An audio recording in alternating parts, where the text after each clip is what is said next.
السلام عليكم ورحمة الله وبركاته.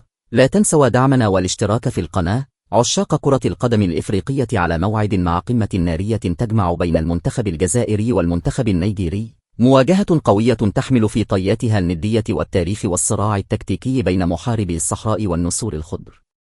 المباراة تقام على أرضية ملعب مراكش الكبير بالمغرب في أجواء جماهيرية مشتعلة، وذلك في تمام الساعة 5 مساء بتوقيت المغرب والجزائر، وتنقل المواجهة مباشرة عبر شبكة بين سبورتس ماكس 1 وماكس 2 وماكس 3 وماكس 4 الناقل الحصري لكأس إفريقيا، كما قد تبث بعض المباريات على القناة المغربية ريادي.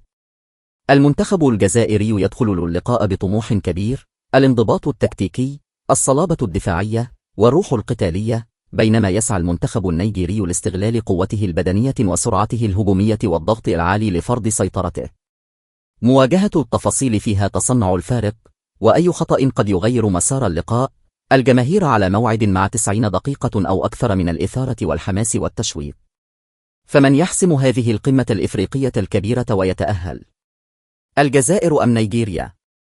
اكتب توقعك في التعليقات، ولا تنسى المتابعة للمزيد من التغطية القوية لأهم مباريات الكرة الإفريقية.